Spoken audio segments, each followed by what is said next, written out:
नमस्कार, मैं श्वेता। उत्तर प्रदेश की बड़ी खबरों में आपका स्वागत है। आज 7 जुलाई दिन मंगलवार। खबरों की ओर बढ़ने से पहले एक नजर डालते हैं आज की सुर्खियों पर। योगी कैबिनेट का बड़ा फैसला, 3 विश्वविद्यालयों को मिली मंजूरी। बिजली भार बढ़ाने के नियमों पर कॉर्पोरेशन ने दी सफाई। अब खाद और बीज लेने के लिए जरूरी होगी फार्मर आईडी। यूपी शिक्षकों का बड़ा आंदोलन, 31 जुलाई को होगा धरना। संकट में अनवय द्रविड़ बने टीम इंडिया के हीरो। चलिए एक नजर डालते हैं अब तक की 25 बड़ी खबरों की ओर। अग्निवीर वायु पदों पर 26 जुलाई तक करे आवेदन। इंडियन एयरफोर्स अग्निवीर वायु के लिए ऑनलाइन आवेदन शुरू हो चुके हैं, जिसकी अंतिम तिथि 26 जुलाई है। पात्रता में 12वीं 50% अंकों के साथ या डिप्लोमा वोकेशनल कोर्स आवश्यक है। आयु 17 से 21 वर्ष और न्यूनतम लंबाई 152 सेमी तय की गई है। आवेदन अग्निपथ bayu.cdac.in पर 550 रुपए शुल्क के साथ किया जा सकता है। योगी कैबिनेट का बड़ा फैसला, 3 विश्वविद्यालय को मिली मंजूरी। उत्तर प्रदेश कैबिनेट ने कानपुर, गाजियाबाद और फतेहपुर में 3 नए निजी विश्वविद्यालयों को मंजूरी दे दी है, जिससे राज्य में कुल निजी विश्वविद्यालय 56 हो गए हैं। इससे उच्च शिक्षा, शोध और रोजगार के अवसर बढ़ेंगे। विभिन्न संस्थान कृषि और व्यावसायिक पाठ्यक्रम संचालित करेंगे। 2017 से 8 सरकारी विश्वविद्यालय बनने हैं। बिजली भार बढ़ाने के नियमों पर कॉर्पोरेशन ने दी सफाई। पावर कॉर्पोरेशन ने स्पष्ट किया है कि बिजली भार बढ़ाना विद्युत आपूर्ति संहिता 2005 और 2025 से 26 टैरिफ नियमों के तहत किया गया है। स्वीकृत भार 3 बार पार करने वाले उपभोक्ताओं का भार पुनर्निर्धारित हुआ। अब सूचना के बाद में भी दी जा सकती है। इससे अतिरिक्त मांग प्रभार घटेगा और बिजली नेटवर्क बेहतर विकसित होगा। 12 जुलाई को योगी सरकार रचेगी इतिहास, लगेंगे 35 करोड़ पौधे।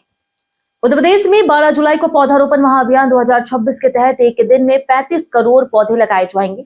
मुख्यमंत्री योगी आदित्यनाथ के नेतृत्व में जन सहभागिता से यह अभियान उत्सव के रूप में चलेगा।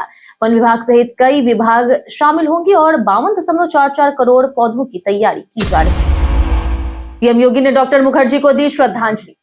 सीएम योगी ने डॉक्टर श्यामा प्रसाद मुखर्जी की 125वीं जयंती पर उन्हें श्रद्धांजलि देते हुए कहा कि वे 33 वर्ष में कुलपति बने और बंगाल को भारत में बनाए रखने में अहम भूमिका निभाई। उन्होंने एकता का नारा दिया और अनुच्छेद 370 हटने को उनके सपने की पूर्ति बताया। यूपी बोर्ड 2027 परीक्षा केंद्र चयन प्रक्रिया होगी पूरी तरह ऑनलाइन।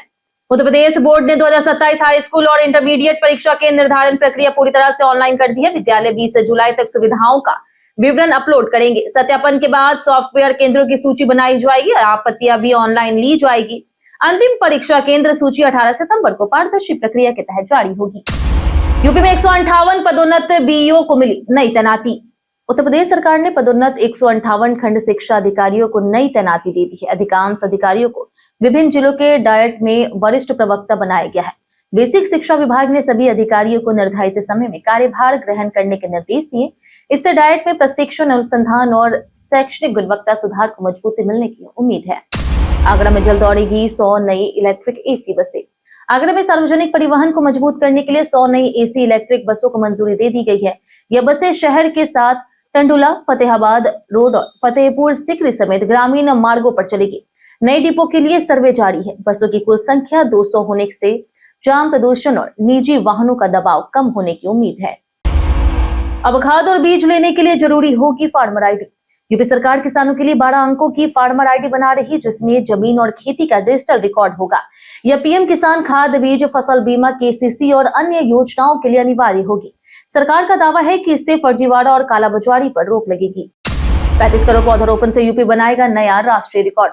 उत्तर प्रदेश 12 जुलाई को एक दिन में 35 करोड़ पौधे लगा करके नया रिकॉर्ड बनाने की तैयारी में है। वन विभाग समेत कई विभाग अभियान में शामिल होंगे। गंगा एक्सप्रेसवे किनारे 5,50,000 पौधे लगाए जाएंगे। मुख्यमंत्री योगी तैयारियों की समीक्षा करेंगे। अभियान जन सहभागिता के साथ उत्सव के रूप में आयोजित होगा। सीएम योगी ने म्यूनिसिपल बॉन्ड प्रस्ताव को दी हरी झंडी। उत्तर प्रदेश कैबिनेट ने गोरखपुर और मुरादाबाद नगर निगमों को म्यूनिसिपल बॉन्ड जारी करने की मंजूरी दे दी है। सरकार बॉन्ड पर अधिकतम 26 करोड़ रुपए का प्रोत्साहन अनुदान देगी। जुटाई गई राशि से गोरखपुर में कमर्शियल कॉम्प्लेक्स और मुरादाबाद में शिक्षा और मनोरंजन पार्क विकसित होंगे, जिससे शहरी विकास और वित्तीय आत्मनिर्भरता बढ़ेगी। यूपी शिक्षकों का बड़ा आंदोलन, 31 जुलाई को होगा धरना। उत्तर प्रदेश माध्यमिक शिक्षा संघ ने लंबित मांगों को लेकर के 31 जुलाई को सभी DIOS कार्यालयों पर धरना और चेतावनी दिवस मनाने की घोषणा की। संगठन ने पुरानी पेंशन बहाली, तदर्थ शिक्षकों की विनियमितीकरण, सिटीजन चार्टर के प्लान और आदेशों के एक सम्मान क्रियान्वयन की मांग उठाई। आगरा में अधोमानक साबूदाना बेचने पर लगा भारी जुर्माना। आगरा में खाद्य सुरक्षा विभाग की जांच में विशाल मेगा मार्ट का फर्स्ट क्रॉप ब्रांड साबूदाना अधोमानक पाया गया। एडीएम सिटी कोर्ट ने स्टोर मैनेजर पर 40,000 रुपए और निर्माता कंपनी पर 75,000 का जुर्माना लगाया। जांच फरवरी 2025 में हुई थी, जबकि रिपोर्ट अप्रैल में मानकों के उल्लंघन की पुष्टि करती है। 1,60,000 होमगार्ड्स और परिवारों को मिलेगा 5 लाख का लाभ। यूपी सरकार 1,60,000 से अधिक होमगार्ड्स और उनके आश्रितों को 5 लाख रुपए तक की कैशलेस इलाज सुविधा देने की तैयारी में है। मुख्यमंत्री योगी आदित्यनाथ की अध्यक्षता वाली कैबिनेट बैठक में प्रस्ताव को मंजूरी मिल सकता है, जिससे वर्तमान और नए भर्ती होमगार्ड्स को लाभ मिलेगा। जलालाबाद का नाम बदल करके परशुरामपुरी करने की तैयारी तेज। शाहजहांपुर के जलालाबाद का नाम बदल करके परशुरामपुरी करने का प्रस्ताव को मंजूरी मिल सकती है। साथ ही उत्तर प्रदेश स्टार्टअप नीति 2026 लागू कर युवाओं, निवेश और रोजगार को बढ़ावा देने की तैयारी है। गोरखपुर और मुरादाबाद के लिए म्यूनिसिपल बॉन्ड और विकास निधि प्रस्ताव भी शामिल है।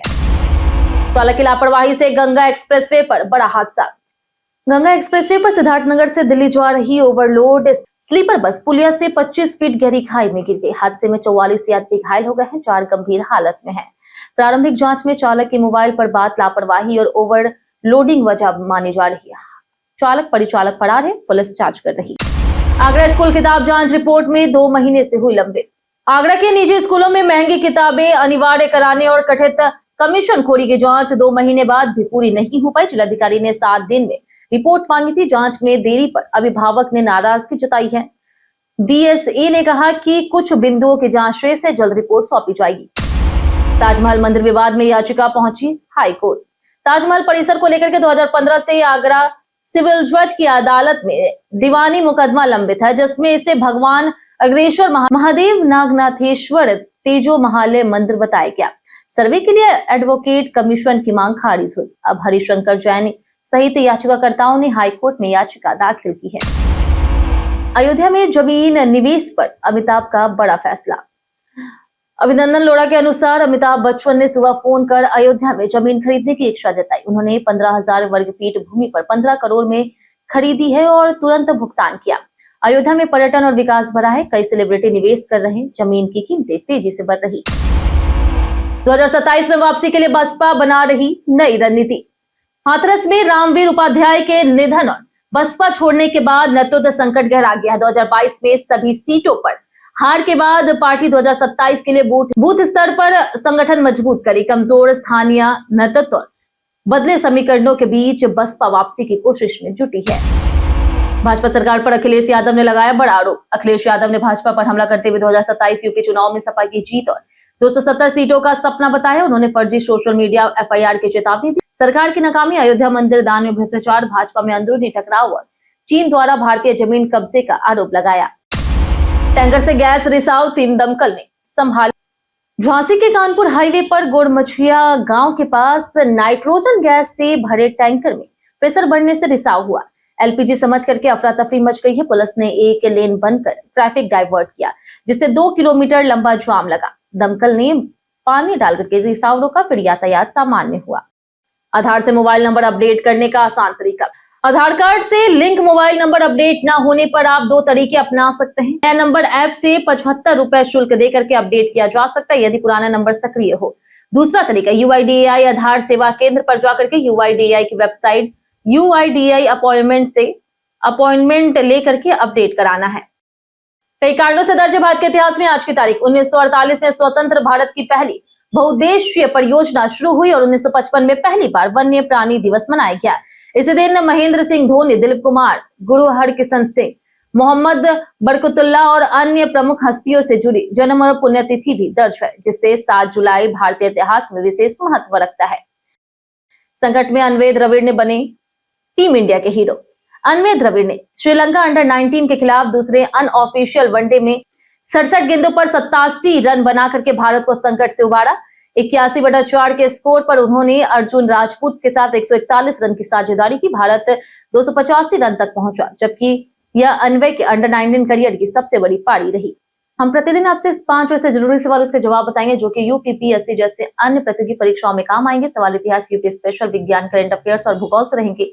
पूछे गए 5 सवाल में आपने कितना सही जवाब दिया हमें कमेंट करके जरूर बताएं। तो हमारा पहला सवाल है, अतरंजी खेरा किस जिले में है? Option A Etah, option B Agra, option C Baghpat, option D Gorakhpur. इसका सही जवाब है ऑप्शन ए एटा। हमारा दूसरा सवाल है, उत्तर प्रदेश में विंध्याचल का मंदिर कहाँ है? Option A Mathura, option B है मिर्जापुर, ऑप्शन सी है काशी, ऑप्शन डी गोरखपुर।